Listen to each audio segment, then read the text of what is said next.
बच्चे ने दी माँ बाप को एक सीख। एक गांव में एक बूढ़ा व्यक्ति अपने बेटे और बहू के साथ रहता था। परिवार सुखी संपन्न था, किसी तरह की कोई परेशानी नहीं थी। बूढ़ा बाप, जो किसी समय अच्छा खासा नौजवान था, आज बुढ़ापे से हार गया था। चलते समय लड़खड़ाता था, लाठी की जरूरत पड़ने लगी, चेहरा झुर्रियों से भर चुका था, बस अपना जीवन किसी तरह व्यतीत कर रहा था। घर में एक चीज़ अच्छी थी कि शाम को खाना खाते समय पूरा परिवार एक साथ टेबल पर बैठकर खाना खाता था। एक दिन ऐसे ही शाम को जब सारे लोग खाना खाने बैठे, बेटा ऑफिस से आया था। भूख ज़्यादा थी, सो जल्दी से खाना खाने बैठ गया और साथ में बहू और उसका एक बेटा भी खाने लगे। बूढ़े हाथ जैसे ही थाली उठाने को हुए, थाली हाथ से छिटक गई, थोड़ी दाल टेबल पे गिर गई। बहू बेटे ने घृणा दृष्टि से पिता की ओर देखा और फिर से अपना खाने में लग गए। बूढ़े पिता ने जैसे ही अपने हिलते हाथों से खाना खाना शुरू किया तो खाना कभी कपड़ों पे गिरता, कभी ज़मीन पर।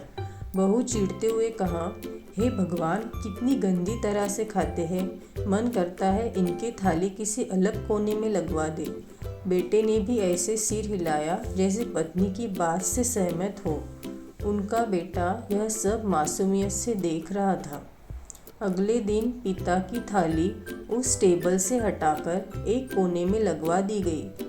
पिता की डबडबाती आंखों से सब कुछ देखते हुए भी कुछ बोल नहीं पा रही थी।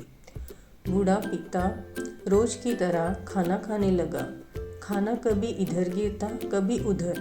छोटा बच्चा अपना खाना छोड़कर लगातार अपने दादा की तरफ देख रहा था।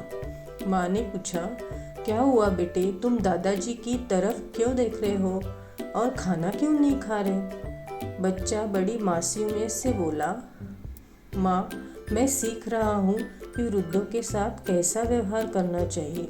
जब मैं बड़ा हो जाऊँगा और आप लोग बूढ़े हो जाओगे तो मैं कभी आपको इसी तरह कोने में खाना खिलाया करूँगा। बच्चे के मुंह से ऐसा सुनते ही बेटे और बहू दोनों कांप उठे। शायद बच्चे की बात उनके मन में बैठ गई थी, क्योंकि बच्चा ने मासूमियत के साथ एक बहुत बड़ा सबक दोनों लोगों को दिया था।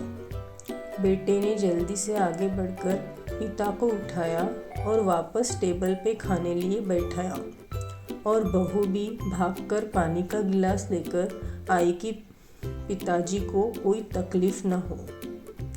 इस कहानी से शिक्षा मिलती है कि माँ बाप इस दुनिया की सबसे बड़ी पूंजी है।